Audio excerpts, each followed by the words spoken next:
The theme for this year's symposium is Learning from Experience, the Path Ahead for Generation Y. Through inviting a diverse selection of professionals from various fields, we hope to explore the challenges that lie ahead for our generation. I would like to give my thanks to my co-chairs, Aaron Tessler, Elias Rosenblatt, and Aidan Christofferson, to the MSC staff for their tireless work, and for the much appreciated support from the entire Johns Hopkins community.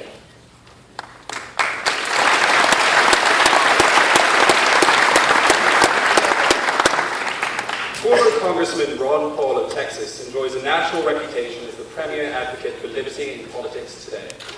Dr. Paul is the leading spokesman for limited constitutional government, low taxes, free markets, and a return to sound monetary policies based on commodity-backed currency. He is known among both his colleagues in Congress and his constituents for his consistent voting record in the House of Representatives. Dr. Paul never voted for legislation unless the proposed measure is expressly authorized by the Constitution.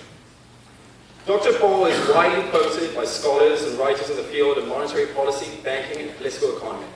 He has received many awards and honors during his career in Congress, from organizations such as the National Taxpayers Union, Citizens Against Government Waste, the Council for a Competitive Economy, and countless others. Dr. Paul's consistent voting record prompted one congressman to comment that there are few people in public life who, through thick and thin, rain or shine, stick to their principles. Ron Paul is one of those few. I am proud and I am honored to welcome Dr. Ron Paul.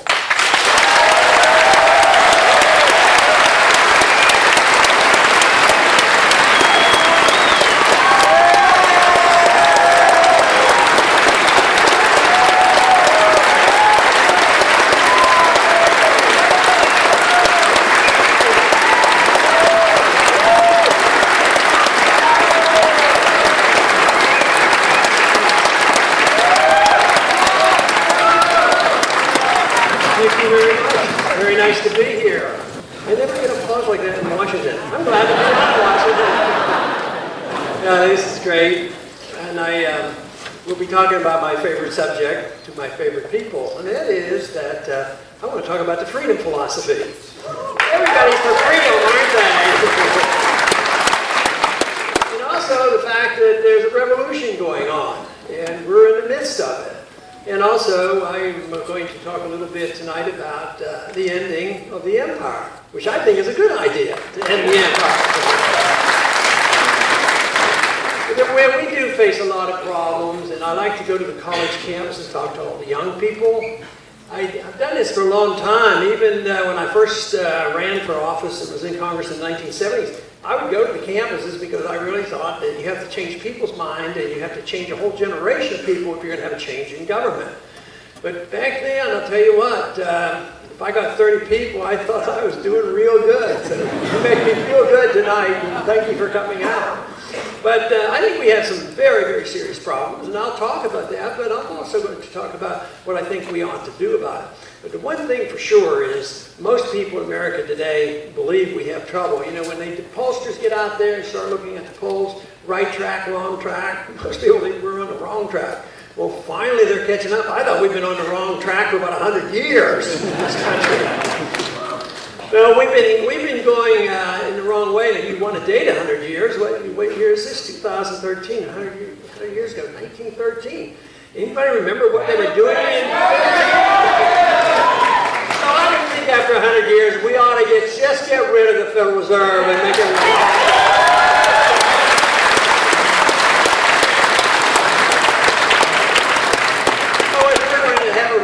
restoration of peace and prosperity. I think we could get rid of the IRS. That's 100 years old too.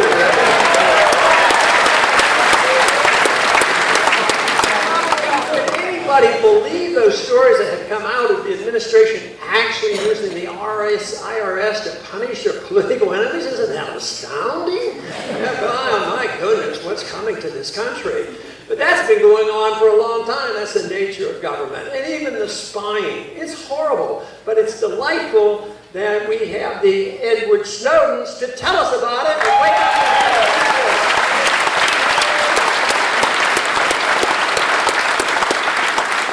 They've been spying on us for a long time. But nobody realized, especially our good friends overseas and our close allies, nobody knew we were spying on all them too. But I'll tell you what, if you put it together, if you put down the spying scandals and the failure of our foreign policy, the failure of the economy and the tax system and the IRS and the Federal Reserve, I'll tell you what, this system is coming to an end. And our ability, no matter what you think about our presence overseas, it doesn't matter. We can't afford it any longer. I happen to think we can't afford it any longer, but I happen to think we shouldn't even be doing all those things overseas. I don't think we should be the policemen of the world. We should mind our own business, bring our troops on home.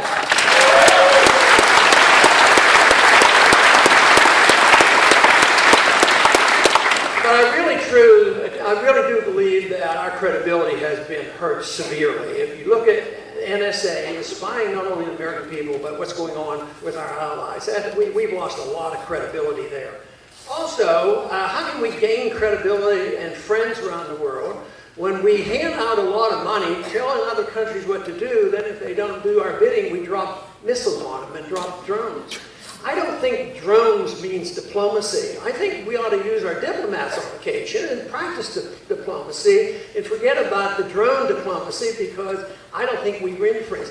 What about it if ever they get around to, like they have, using drones to assassinate American citizens overseas? That's not being an American, and I believe that we ought to have a revolution there and have a more sensible foreign policy where we mind our own business and take care of ourselves and make sure our burden is to protect the liberties of American people, to protect the privacies of the American people, and make sure we have a strong national defense. That is what I think.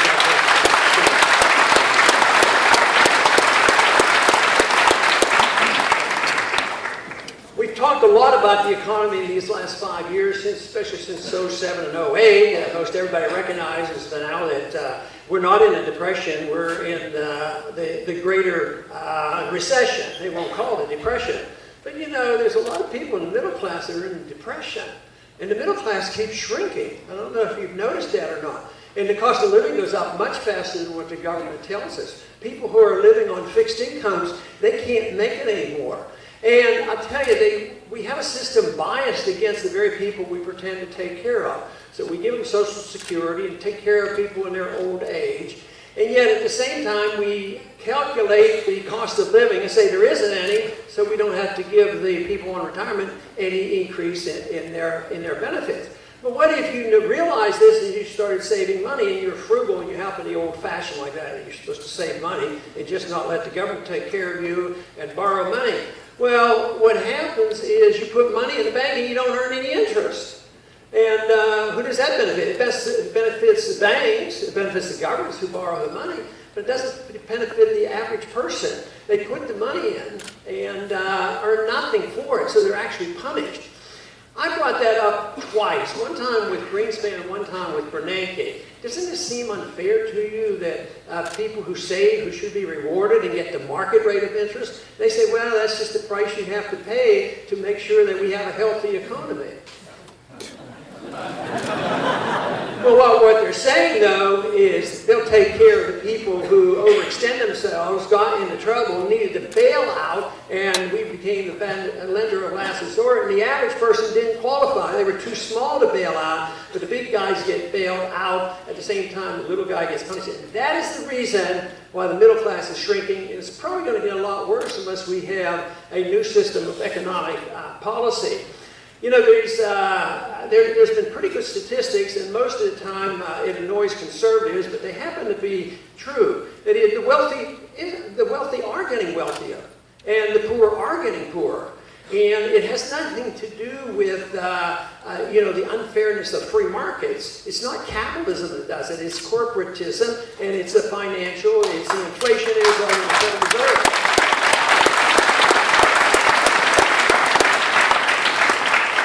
Last year, 1% of the population had 20% increase in their wealth. That's the type of income that they had. 99% of the people had 1% increase in their wealth. And of course, in that 99, a lot of them went down.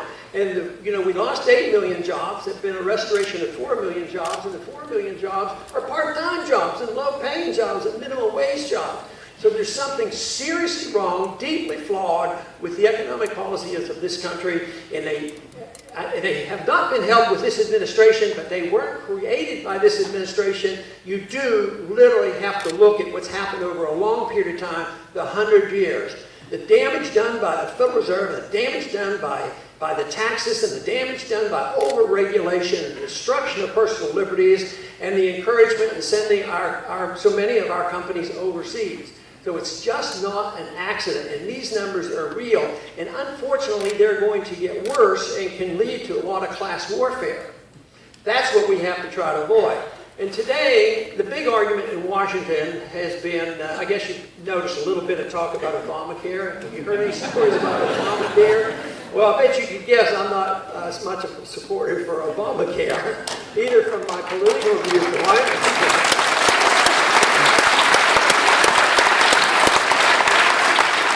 Bad politics and bad economics, but I come with that basically as much as a physician as anything, because it's the destruction of the doctor and patient relationship, and if you want good doctors and good medical care, you have to protect the doctor and patient relationship, and you have to allow the patients to pick and keep their own doctor and not have it mismanaged by the government.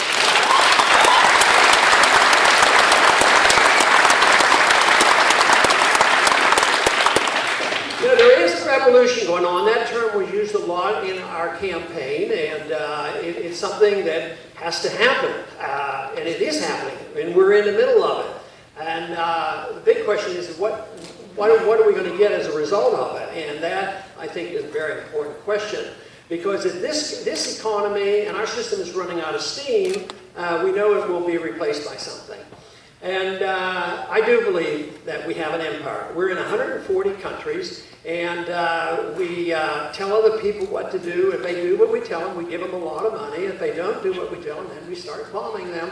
And people are getting tired of it. On top of that, when they know we're spying on them, they're getting sick and tired of that as well. So the revolution is there, and it is occurring. I don't believe we've had a recovery from the recession, and we're going to go into another one, and we're going to have more of this class warfare unless we figure it out. And to me, that means the young people, the people at college age, have to decide what they're going to replace it with. What kind of economic policies do you want? More Keynesianism? What? The Keynesians say, the reason we're in this trouble is that people quit spending money. Well, maybe it's because they were way in debt or something. But the government's job then is to spend more money. And they do. They keep spending. So we get into trouble. Too much spending, too much borrowing, too much printing of much money, and too much regulation. So we finally have the biggest recession in many, many decades. So what do they say? Well, you need to spend more money. You need to borrow more money. You need to print more money. And they think they're going to correct the problem. But that isn't going to happen. It's not this go around. And that's why we have to seriously talk about, what we're going to replace it with. Now, in the 20th century, the most miraculous thing that happened, from my viewpoint, was the dissolution of the Soviet Empire. We should all be able to cheer. Isn't that wonderful? A lot of people think it's because we spent more money and built up more debts, and we had a lot of weapons, and then the Soviets had to buy a lot of weapons. I've never bought into that argument. I bought into the argument that the Soviet system, this ultra-socialism, was doomed to fail from the beginning. Free market economists taught this. Mises said this happened as early as 1912, that socialism will fail because you don't have a pricing mechanism of interest rates or a pricing mechanism in the marketplace, and it always fails. And it did. But the miracle was that, we didn't have to fight a war. There was no nuclear war. When I was drafted in 1963, I was in the service for 5 years, and it was a serious problem. Actually, the time when I received my draft notice was during the Cuban crisis with missiles off our shores. So that's nothing to sneeze at. But the Soviet system collapsed and just dissipated. And you know one individual who takes a lot of credit for that, for getting rid of the Soviet system? Believe it or not, Osama bin Laden. He said, well, they're in Afghanistan. He left Saudi Arabia. He was going to go over there and really lay it heavy on the Soviets and drive them into bankruptcy. Guess what? That happened. But also, guess what? he said that he would do exactly the same thing to the United States. He said, we are going to drag you over onto our sands where we can kill Americans. At the same time, we will bankrupt you back at home. And it looks like he's winning from the grave, and we ought to wise up and say that bankruptcy is not the wise thing to do, and running the world is impossible no matter what your intentions are. So even if you want to, you got to give up on it, because we're verging on this bankruptcy where we won't be able to afford it. So that will come. This Keynesian system has failed. Our foreign policy has failed. Our surveillance policies, our spying policies have failed. We've lost the credibility. The only thing that holds it together right now is the belief and conviction that the dollar still works. And it does, to a degree. Not as well as the government wants you to believe, because they tell you there's only 2% or less inflation rate, and they need a lot more inflation. Their goals are actually 6% inflation. Would they say that we want, if you put money in the bank for a year, and somebody put $100 in, and say, we guarantee we're going to give you $6 less or $5 less, that would be considered theft. But central banks, that's an actual policy they believe in, they believe it's good. But that is failing. And the more time goes on, the more evident it will be that our foreign policy has failed, and our economic policy has failed, and certainly the protection of civil liberties here in this country have failed. So it's about time we as Americans stood up and say, look, we've had enough of this foreign policy meddling overseas. We've had enough of this economic policy that protects the rich and not the average person. And we've had enough government meddling in our personal lives. And we want more privacy and less secrecy of government.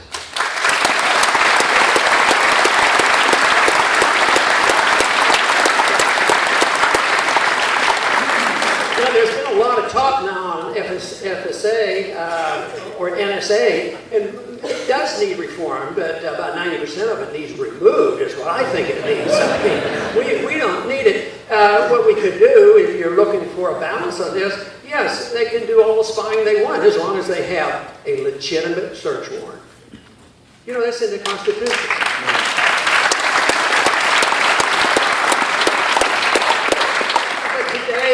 There is no such thing. You know, there was a story out that maybe NSA was spying on the president. You know, probably have. You know, one time a few years back, I was being cynical, but it may be true. I said, you know, it looks like the CIA has made a coup of this country. They run things behind the scenes. If you take what the CIA can do, what the Federal Reserve can do in secrecy, believe me, they are very much in charge. When the crisis hit, you know, a couple of years ago, the Fed was able to spend like $10 to $15 trillion around the world, bailing out their friends and their banks and corporations. Congress, they spent almost $1 trillion, but that was nothing compared to what the Fed can do.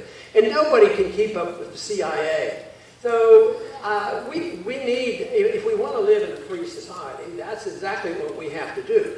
Because the argument they use is, if you have nothing to hide, why should you worry about the government watching what you're doing?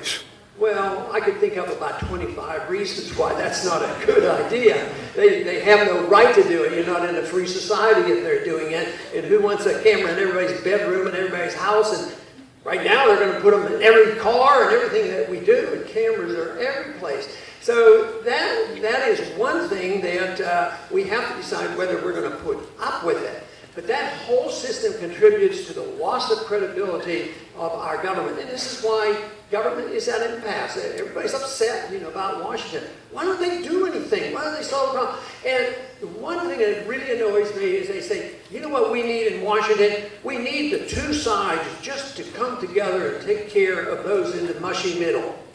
And what are they going to do? Oh, the middle wants just a more balanced approach. They want a little money here and a little money there, but they won't change the philosophy. And I think what's happened to our country is that we've had way too much compromise between two groups of people who call themselves two political parties, and yet there's only one party, because they both support the same issues.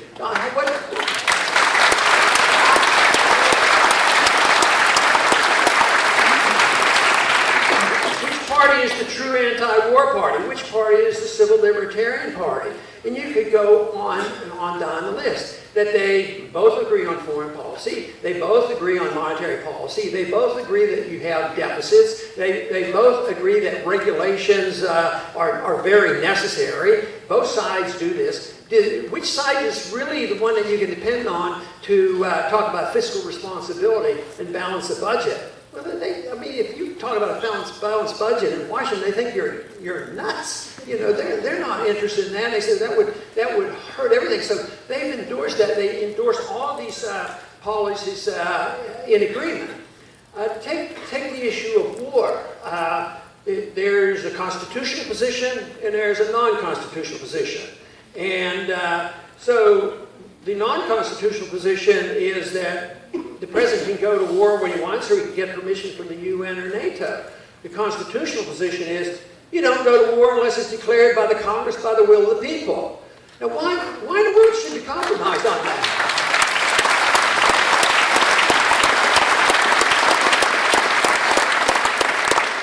There was a lot of frustration after the Vietnam War ended and they passed the War Powers Resolution by 1972. And that was to rein in going to war without permission of the Congress. We did that in Korea and then we did it in Vietnam, and it was just a mess. So they passed the War Powers Resolution. The War Powers Resolution was supposed to solve this problem, have this compromise.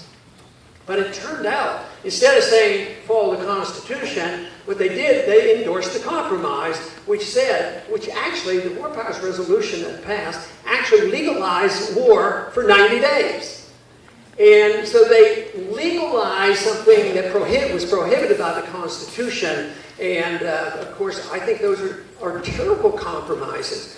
How do you compromise on sound money? Sound money is either currency, paper, fiat money with the Federal Reserve printing it and controlling it, have a cartel and have a monopoly, or you have money, which is hard money, it comes out of the marketplace and you can define it. The Constitution does, it's silver and gold.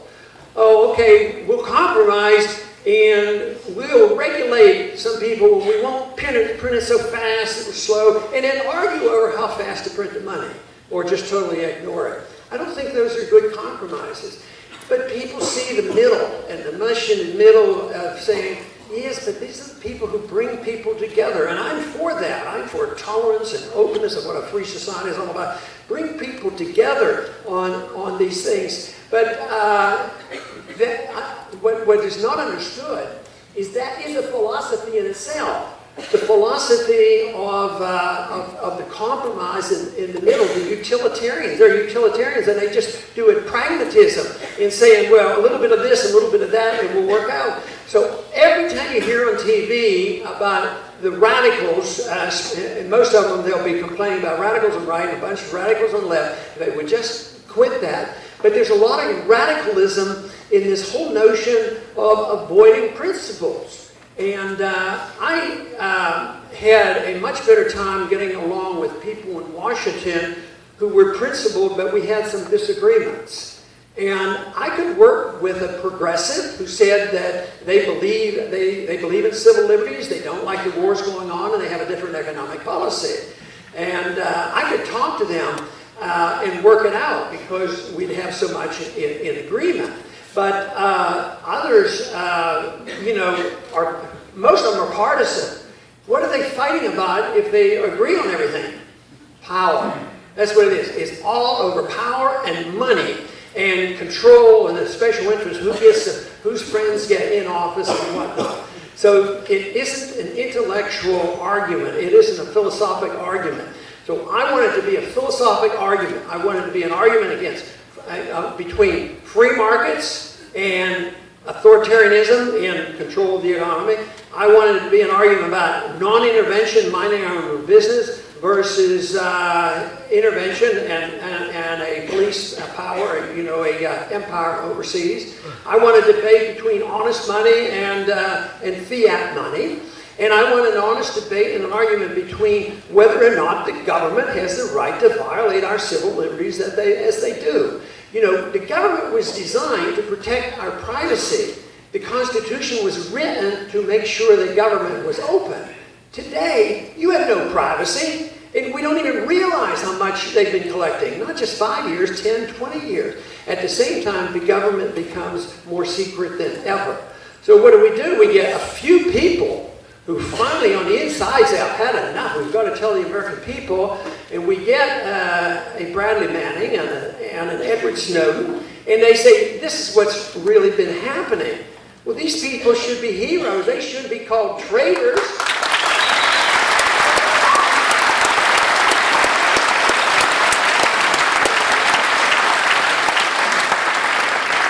It's such a twist what's going on in the world because, like I mentioned, I was in the military during the Cold War, a very serious time when the Soviets were indeed a military threat. But somebody asked me the other day about considering a trip to Moscow to visit with Snowden and maybe get an interview or something. And they had figured it out. And I don't know if you heard, but Snowden happened to have been a campaign supporter. He sent me money for my campaign. I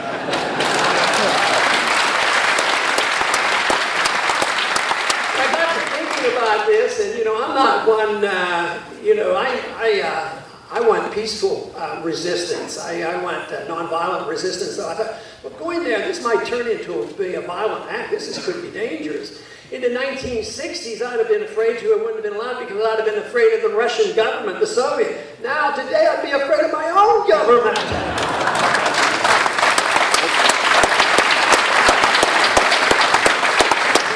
There used to be a time that we could go to Canada, Mexico, and England, and other places. You didn't even have to take a passport. But today, I do a little traveling out of the country. It's much easier to leave the country and be accepted in another country than it is to get back in. The checks are much tougher if you travel. You may have run into that, but it doesn't make me feel comfortable. It makes me unhappy about the direction of our country. It makes me unhappy because we know better. And we're so much better off than the Russians were in the Soviet system because they didn't have our tradition.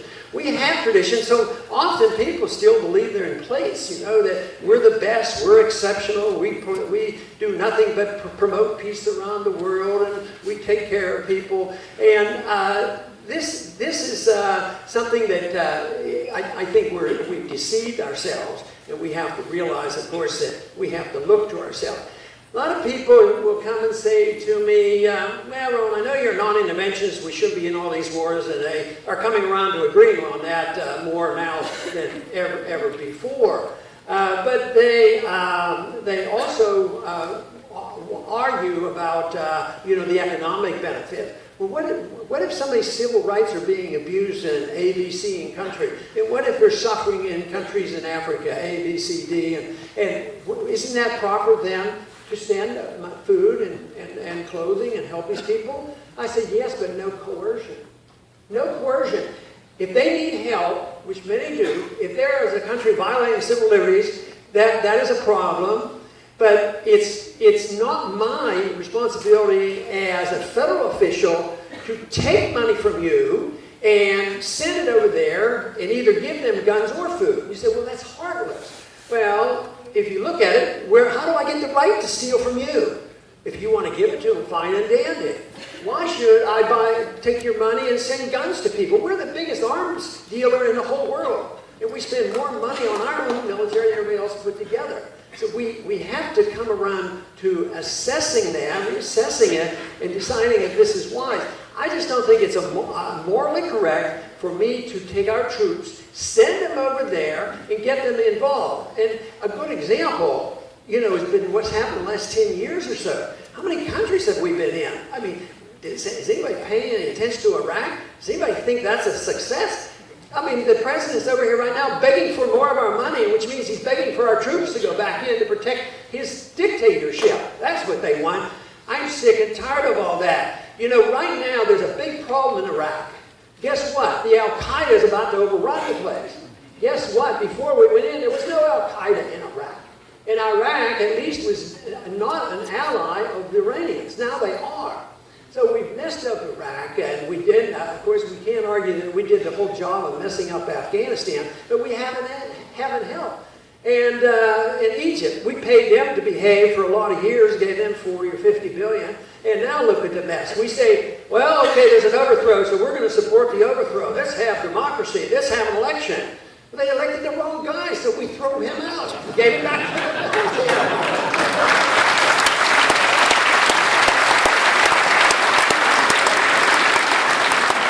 How much better off are we in Libya and Somalia? You go down the list. So finally we get around to, now for over 2 years now, we've been trying to kill Assad and overthrow his government, get him out there and let the good guys win. But they're getting a little bit hesitant because those good guys we've been defending have been infiltrated and they, for all we know, controlled by Al-Qaeda. So here we are, American citizens, because we feel good about our American exceptionalism and we want to get rid of this dictator Assad, we're going to introduce and get the Al-Qaeda in charge of Syria. And sometimes I wonder, I haven't figured this out. Some people think it's all a conspiracy and they do this on purpose. And the other choice is they're so stupid they don't know what they're doing. They end up with bad governments. But something good happened here recently in foreign policy. And that is the president, you know, he won the Peace Prize, so he figured, well, he can start as many wars as anybody else.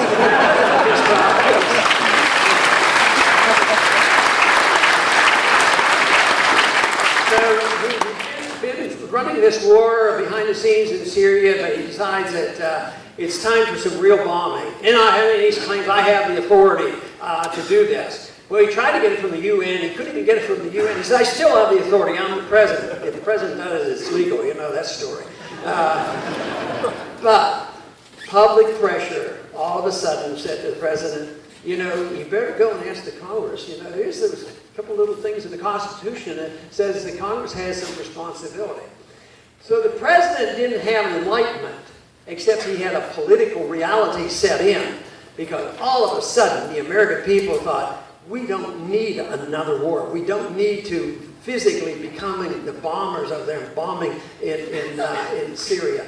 So he was planning on a vote, but he called off the vote because enough of you sent a message out there, expressed yourself, and had an effect.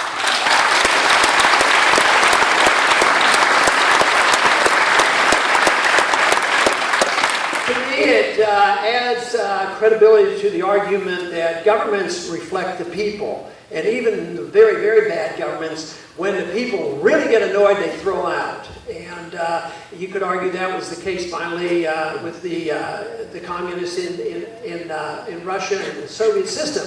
But sometimes it takes too long, you know, to do that. But if we wake up and put the pressure on them, right now another miracle happened. And I'm keeping my fingers crossed, is this president, if he does a really, really good job, he might earn a little bit of that Peace Prize by literally saying, well, why can't we at least talk to the Iranians? What's wrong with talking to the Iranians? Didn't we talk to Moscow?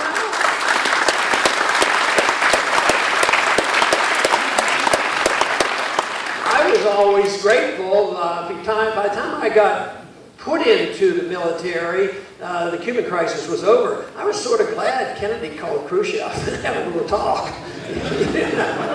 Because look how we acted, I think, overly friendly with Stalin, you know, and became too close of an ally. And some of these people that we have been allies with have been pretty monstrous. So to argue, say that, well, we know that the Iranians are insincere. Our own CIA, our own intelligence has never claimed that you know, they were on the verge or we could prove that they're working on a nuclear weapon.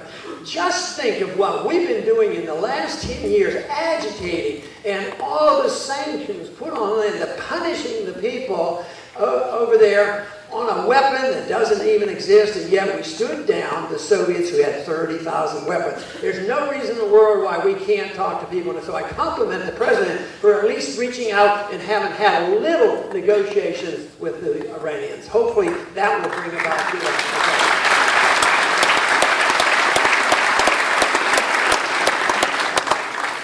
On the civil liberties issue, one of the group of people that has to be cautious about is those who are in journalism. Snowden is not a journalist, but he gave it to Assange, and of course, there's a lot of Americans that think he has to be assassinated. He's not even American. But journalists know about the Espionage Act. The Espionage Act passed in 1917, which says you better be careful what you say about your government, or you could get into trouble. And some of them have. They get intimidated. And the First Amendment is supposed to protect our right to say controversial things that, believe it or not, even criticize our own government. And yet they're being punished.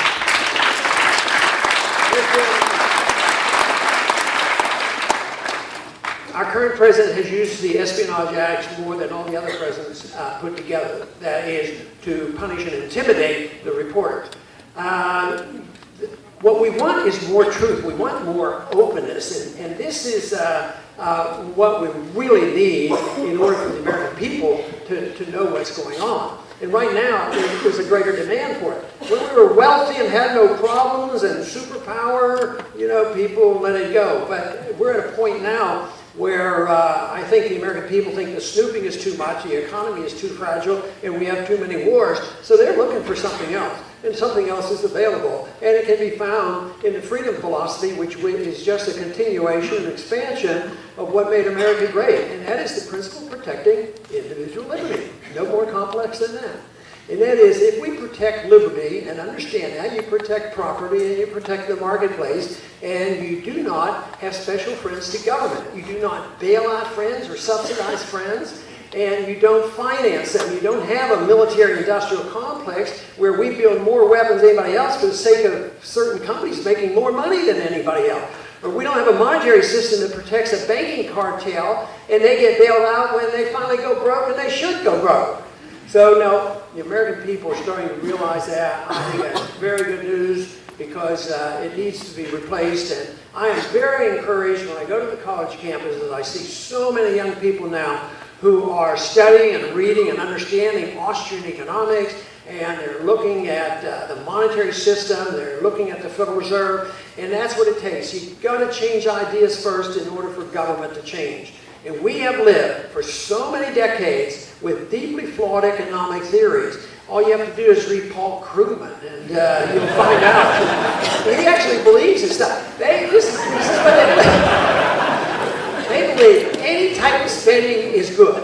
So if you won't spend your money and there's no business going on, if we can just get the government to spend some money, and then those people would get money and they would stimulate the economy. But it doesn't seem to work that way.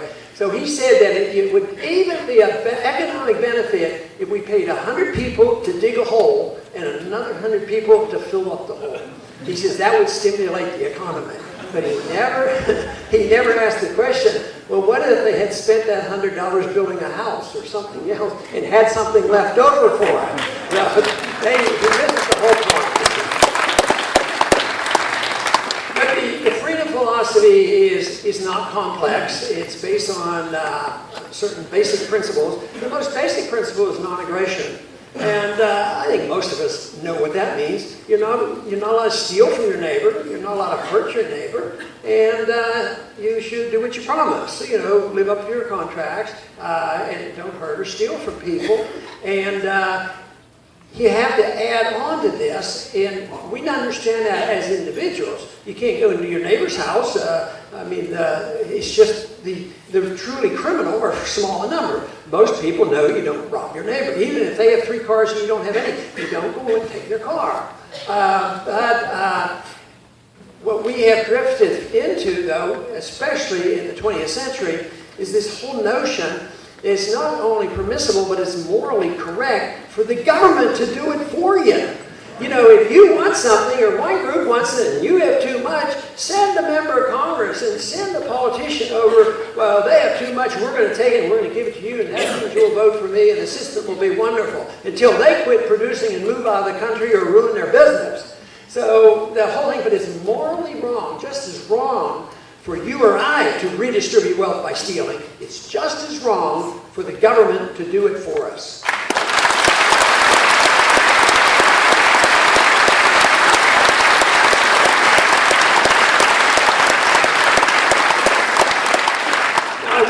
claim that was a unique idea, but I bet you there's a lot of people in this room that know that principle. And if you think about it and would like to read about it, it's a neat little book called The Law of Bastiat.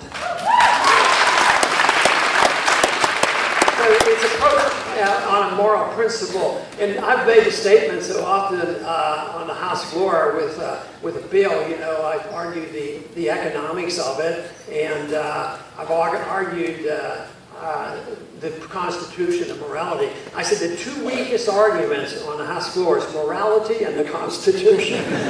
So my argument's about you can't do it because the Constitution prohibits, or it's morally wrong to do it. That's only going to work when the people decide that's a good approach, and morally it was correct not to bomb Syria, so maybe we are getting the message, and we should be optimistic about that. That it's frustrating, I know, because I hear so often, well, members of Congress never respond. I write them letters, and they never read this stuff. They read them when there's a bunch of them. You know, there's one or two, and they're not going to lose the next election off of it, then it's a different story. But when the numbers grow and it's a consensus, then the politician will respond. And out of necessity, you'll have to start putting pressure on them, because this system isn't going to work, and there's a much better system, and it's a much healthier system for all of us. The other principle in the freedom philosophy is not of the nonviolence and non-aggression. It's that of tolerance. Because what happens when you allow people to do what they want to do, as long as they don't hurt anybody else? Government shouldn't interfere. Which means that if you get some money, you work and get some money, honestly, and you go and waste it. If you gamble or you buy junky materials, and you just don't make wise choices. Well, there's a bunch of people in Washington that call you stupid, because I've heard them say that. And that's why we have to have rules and regulations to make sure that they spend their money correctly and they do this and that. And so it takes the tolerance of people. If you have that responsibility, if you don't have this sense of responsibility for free society, it doesn't work. So if you get to work hard and keep your money, and you have the opportunity to waste it, you also have the opportunity to keep it. You know, and that would be the wonderful part about it. No sacrifice whatsoever under those conditions. You get rid of the income tax and you get to keep all your money. I would say there'd be a tremendous amount of wealth increase. Just think if we had done that 5 years ago. Suspended the income tax, I think the economy would be thriving right now.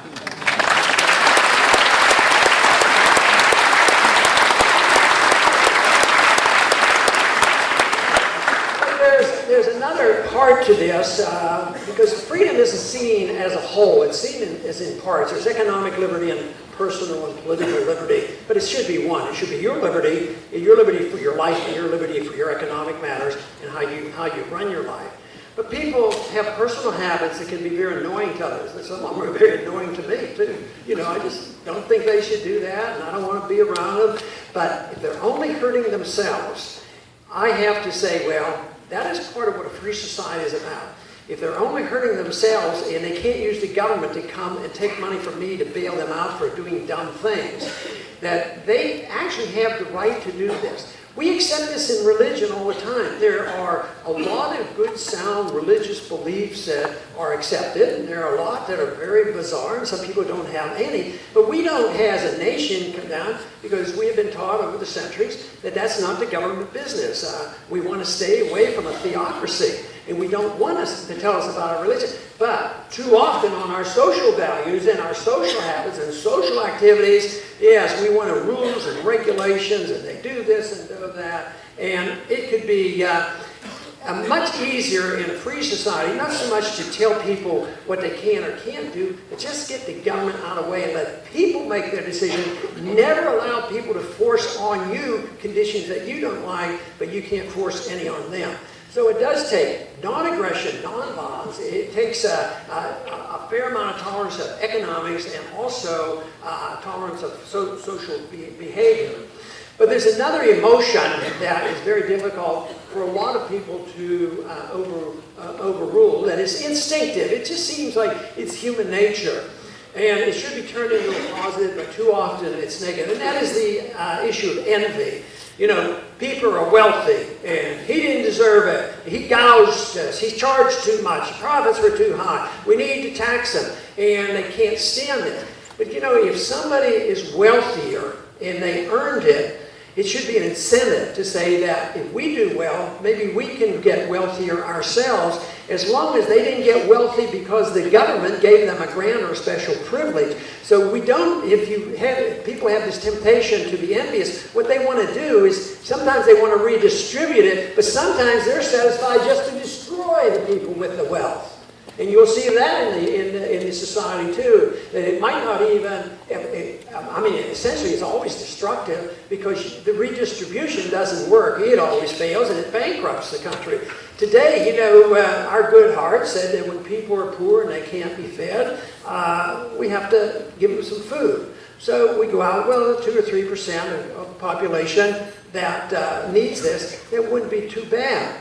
But now we have 50 million. Almost 50 million people on food stamps, and you say, well, I mean, the poorer we are, the more generous we have to be. But what happens when the money runs out? It quits working. You're not very generous. You were very disingenuous, and you contribute to ruining the system. And in a free society, there's no prohibition about being against being generous. You can be as generous as you want. And we are a generous people. And we have been. Even in tough times, Americans are pretty generous. And this idea that if you didn't have the government, you wouldn't have medical care, you wouldn't have education, and you wouldn't have, people would be suffering. I know that when I first started medicine in the early 60s, there was no Medicare and no Medicaid. And prices were very low. My first job as a physician, I had an MD degree. I worked a little extra time in an emergency room for $3 an hour. It was in a church hospital. And nobody ever got turned away. You know, people weren't lying in the streets and suffering from no medical care, you know, under those conditions. We're more likely to have no medical care if we end up getting, you know, Obamacare. That's what I'm really worried about.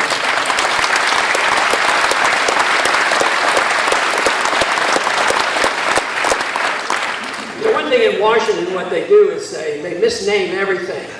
If you ever see a title of a bill, a reform bill, they're not going to do anything good. They won't reform it in a positive way. But just take the name for Obamacare. It's called the Affordable Care Act. I mean, there's nothing affordable about Obamacare, but they misname it all the time. Now, Senator Feinstein from California, and she should, and generally she wins because she's from the San Francisco area, and she's the darling of the progressives, and progressives are, you know, decent on wars if they're a true progressive, and civil liberties. But she's terrible on civil liberties. She loves NSA. So, guess what? I guess she got a little bit of grief about this. So she's introducing a reform bill on NSA. Go read it, you'll find out she does nothing but enhances the power of the NSA. She takes things that the NSA has been doing and she codifies it. She puts it in the law and says they can do it. Sort of like that bill I was talking about on the War Powers Resolution. Instead of prohibiting war, it legalizes the president's right to fight the wars without congressional approval. So all these more difficult issues, they're worth discussing. But in the meantime, we have a pretty good solution, and I could call it a compromise. Why don't we all compromise and obey the Constitution for a change? Yeah.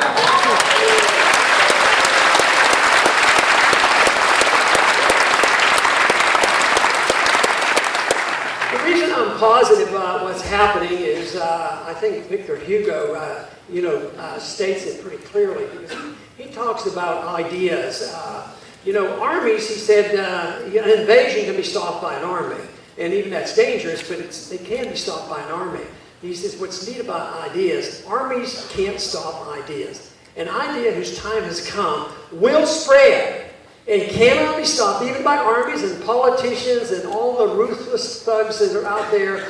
And today, we have this miraculous ability to spread ideas across the internet. So that is one reason why I do not believe they are going to be able to stop these ideas whose time has come.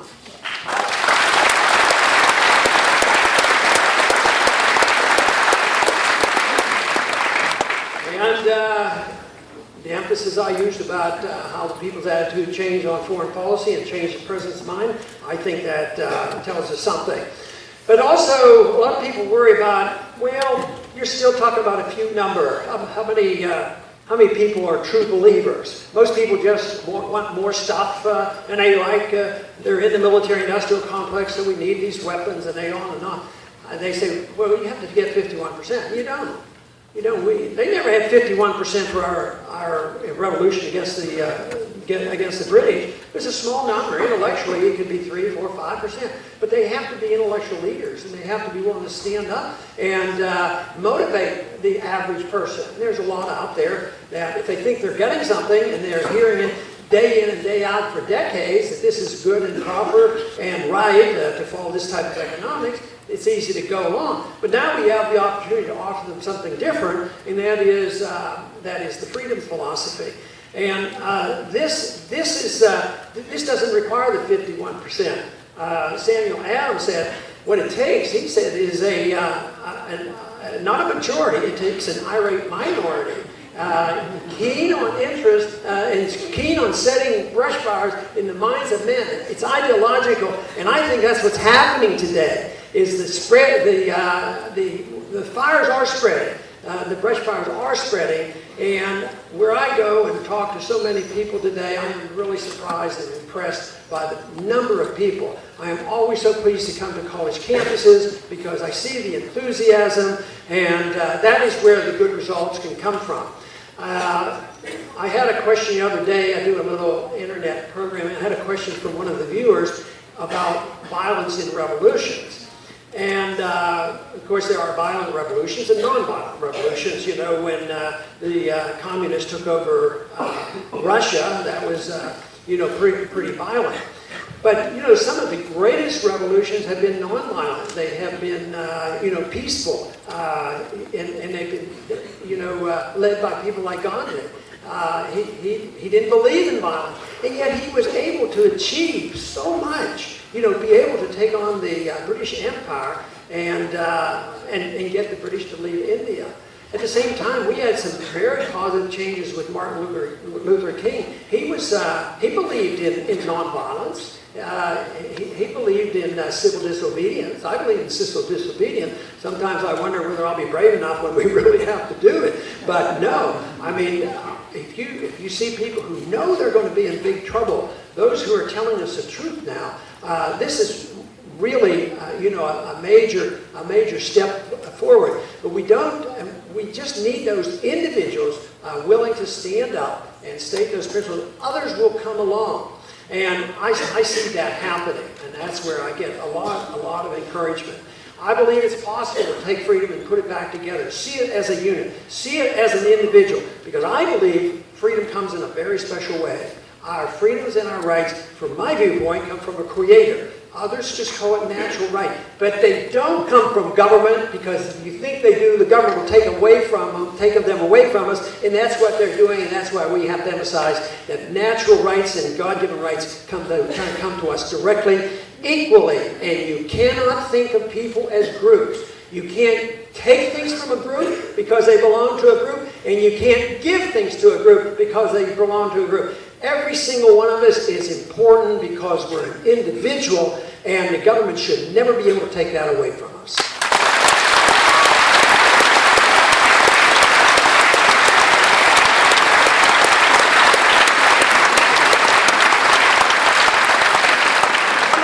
One of the goals in life that I think we should pursue is, at least in my personal life, is to pursue virtue and excellence. And these are noble goals. Everybody say that sounds very good. But what if those responsibilities are given to the government to make you virtuous and make you a better person? Well, this can only be done by the government becoming authoritarian, and then they become violent. You can have nonviolent revolutions, but guess where the violence is? It's our governments that are violent. They'll use violence against us to prevent us from being nonviolent. So this can be accomplished in a nonviolent fashion, but there's always this danger of it becoming violent.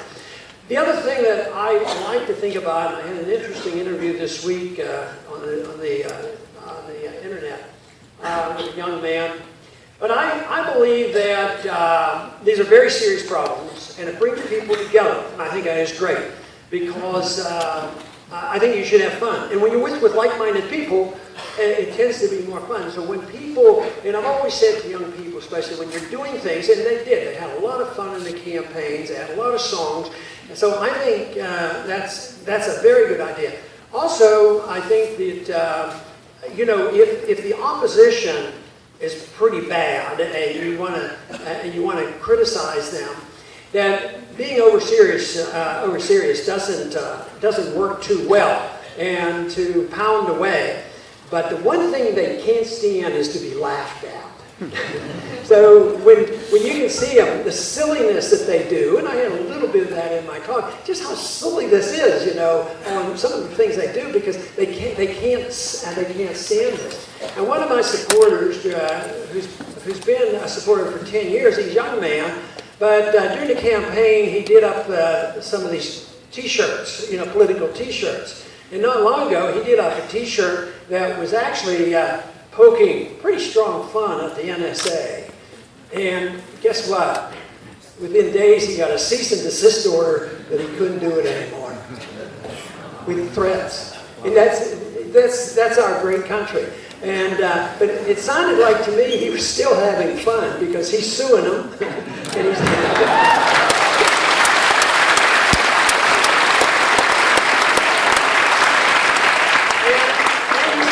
Help from a legal foundation, so that made it a little bit more fun. So it can be fun doing it, but it's also very serious. And I think that we all know that our problems aren't going to go away lightly. But they're not going to go away if people think that we can just put people together and say, well, we're just going to tone it down a little bit. The problem we have in this country on the spending and all of the debt, it's an addiction. It's an economic addiction. And I know from a little bit of practice matter what addictions are like. And I'm sure a lot of you in this room know something or somebody. Addictions are difficult. And giving a person, a drink or a drug when they need it or want it sort of settles them down. And that's what we've been doing. We've been doing that by just settling them down in the economy, and we've always been able to give the economy a boost up until this last time. And so we're getting awfully close. An addict, if they don't quit, they can die. And the economy and society can die too if we don't get over the addiction. But just wanting to be off something won't be the solution. You have to pick something, and it has to be very positive. I can't think of anything more positive than the cause of liberty, and those are so many things that have made this country great. How can anybody argue about a program that is going to give us the best chance for peace and prosperity? I mean, what else can we offer? I was so, I guess in some way shocked. During the campaign, I was shocked. I heard a lot of things that wouldn't shock me, but on one night I was rather shocked, because foreign policy is a very big issue for me, because I just think it's so unnecessary. The wars are so unnecessary, and we do them illegally. But it was the night that it came up, and some of you may have seen it. It came up, and I had my short period of time, and I said, what is wrong with accepting a foreign policy of following the golden rule? Why don't we just say we're not going to do anything to anybody else that we don't want them to have to us? They don't want us to drop bombs on them. We shouldn't do that. We don't want them to drop them on us. They don't want us to drop them on them. But the surprise was that I got a lot of booing and hissing in a pretty Christian conservative audience. So I think that is sad, but the big thing is there's an answer to that, and that is that present something in a very positive way. And like I say, I don't think there's anything more positive. And in this sense, America is exceptional. We're not exceptional in the sense that we know what's best for everybody. That American exceptionalism is that you do it our way, or we'll take care of you. But we could be an exceptional nation if we followed the laws. We promoted free markets, promoted civil liberties, promoted a foreign policy of peace and prosperity. I think there's no reason why in the world why we should be pessimistic, and we should all be optimistic to go out and promote the cause of liberty. Thank you very much.